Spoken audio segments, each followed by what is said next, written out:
আমি আবার আইসিইউতে ছিলাম যখন, ঘটনায় বলি তোমাদেরকে, আমি কিন্তু আবার শয়তান দেখছি।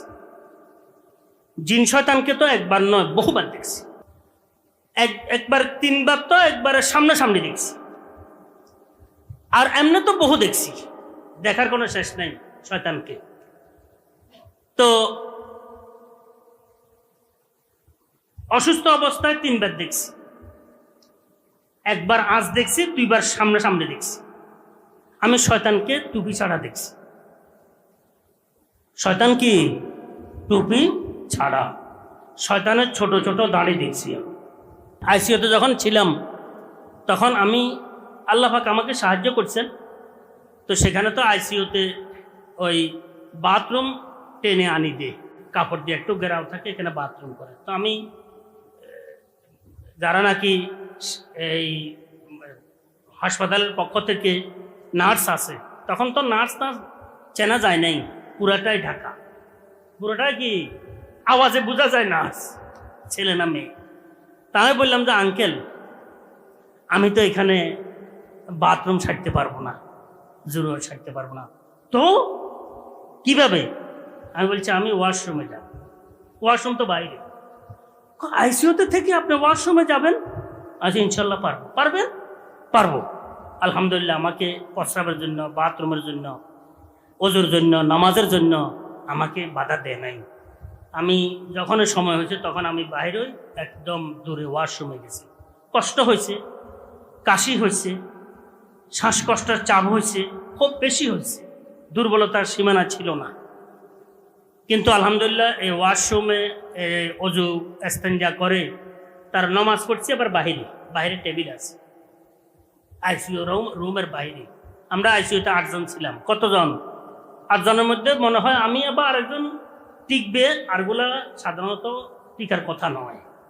সবগুলা চিৎকার করতে করতে সবগুলা ঠান্ডা হইয়া গেছে। আমি যখন বাড়িতে ছিলাম পড়াগুলা কি হয়ে গেছে? ঠান্ডা হয়ে গেছে। এর আগে 1 জন না 2 জন দেখছি খাট উঠে ফেলছে। খাট উঠে ফেলেন মানে রাত্রে লাশ বাহির করে ফেলছে। আল্লাহ সবাইকে করোনাকালীন অবস্থা যারা মৃত্যুবরণ করছেন সবাইকে জান্নাতবাসী বানান, গুনাহ খাতা ক্ষমা করে দেন, শাহাদাতের মৃত্যু দান করেন। যারা জীবদ্দশায় আমরা আছি আমাদেরকে হায়াতে তৈয়বা দান করেন। আমি বাহিরে টেবিল আছে, বসার টেবিল আছে, ওযু করি এসে ফজর নামাজের একদম শেষ ওয়াক্ত, 15 মিনিট আছে, আমি নামাজ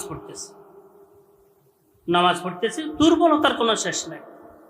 সালাম ডান দিকে ফিরেছি, বাম দিকে ফিরে দেখি 2 জন বসা। কয়জন? 2 জন জোড়া বসা, একদম আমার দিকে এভাবে তাকাচ্ছে, কথা বলছে, মানে শেয়ার করতেছে আমার। আমি চিন্তা করলাম কিরে এরা কারা আসলো। একবার চিন্তা করি কোনো ফেরেস্তা কিনা, তো চিন্তা করলাম ফেরেস্তার ডানে না আসি বামে কেন বসবে, এত বামে বসছে। আবার দেখলাম যে ফেরেস্তারা এত কুশ্রী চেহারার তো হয় না, ফেরেস্তারা তো সুশ্রী চেহারা, সুন্দর চেহারা। এগুলো কিছু একেবারে কুৎসিত চেহারা একবার খুব খারাপ, কথা বুঝলেন তো, কিরকম শুকনা চেহারা, কুৎসিত চেহারা। আমি কিন্তু জাগ্রত অবস্থায়, হুঁশে হাওয়াজ। তো আমি সালাম ফিরে চিন্তা করলাম যে কিরে এরা বামে 2 জন বসে রয়েছে জোড়া, এরা বামে কেন বসবে? ফেরেস্তা হলে তো কোনানে বসবে, ডানে বসবে। আর ফেরেস্তা হলে সুশ্রী চেহারার হবে, এরা সুন্দর চেহারাওয়ালা হবে। এরা তো বিশ্রী চেহারা, কুৎসিত চেহারার, এরা তো ফেরেস্তা না। আবার টুপি নাই, কি নাই, আবার দাড়ি হয়েছে এতটুকু, খোঁচা দাড়ি করা যায় এটা। আরে তো পরে আমার ইয়াকিন হয়েছে যে এরা তো জিন শয়তান, আমাকে এই অসহায় অবস্থায় শেয়ার করতেছে। কি করতেছে? কষ্ট দেওয়ার জন্য, জিন শয়তান। তো এই কারণে বলতেছি আমি শয়তান নিজে সচক্ষে দেখছি। আবার দেখছি এখানে আমরা কামরার মধ্যে, আমি তো শেষ অবস্থার মতোই, হোঁশ আছে, দুর্বলতার শেষ নাই।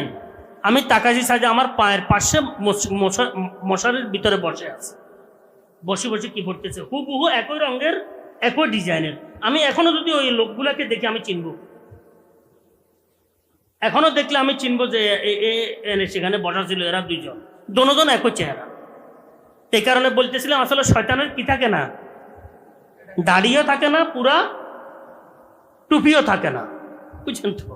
দাড়িও থাকে না, টুপিও থাকে না। তো প্রাকৃতিক ঘটনা হচ্ছে, এটা বললাম আর কি। তো এখানেও দেখছি আমার পায়ের পাশে বসে বসে মশারের ভিতরে আমার দিকে এভাবে তাকায় রয়েছে আর কি কি করতেছে। তো আমি চিন্তা করলাম যে ফেরেশতা হলে পায়ের বাম দিকে কেন বসা, সেটাও বাম দিকে বসা, কথা বুঝলেন। আবার পায়ের দিকে কেন বসা, আবার টুপি কেন নাই, আবার কুৎসিত চেহারার অধিকারী কেন, আবার দাড়ি কেন নাই।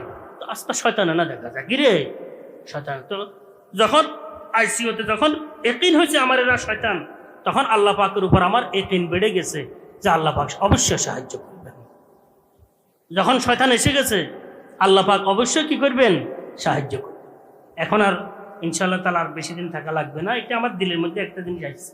তো আমি এই কারণে বলতেছিলাম, আমি সচক্ষে দেখেছি শয়তানদেরকে, একবার না আরো বহুবার দেখছি, কিন্তু এই দুইবার তো একটা পরিষ্কার। আবার একবার দেখছি শুরুছি মানা হিজবুল্লাহ এরকম খাট একটা, এখান থেকে খাটার একটা, এটার মধ্যে অক্সিজেন আছে, আমি এখানে আছি আর হিজবুল্লাহ এখানে থাকে। দেখলাম যে ধরম করে হচ্ছে একদম। আমি চিন্তা করলাম যে আমি জাগ্রত অবস্থায় দুর্বলতার কারণে চোখ তো বন্ধ, মানা হিজবুল্লাহ তো এত আওয়াজ করি এখানে কি করি, খাটের মধ্যে বসবে না, লাগে যে ধরম করে উঠছে, কথা বুঝছে। চিন্তা করলাম এটা তো মানা হিজবুল্লাহ নয়, আর হিজবুল্লাহ তো বাইরে গেছে দেখছি আমি। তা আমি তাকাই দেখি যে কেউ নাই, এরপর আবার তাকাইছি জানালা দিয়ে বাইরে চলে যেতে আছে, বিশাল এক ডাবর জানালা দিয়ে বাইরে চলে যেতে, কথা বুঝছেন। তো এগুলো তো আমি সচক্ষে দেখছি। এভাবে ঘটনা বলতে গেলে লম্বা সময় লাগবে। আমি সচক্ষে বহু শয়তানের রাজিমকে দেখার আল্লাহ পাকের মেহরবানি তৌফিক করেছি। আল্লাহ পাক শয়তানি থেকে আমাদেরকে হেফাজত করেন।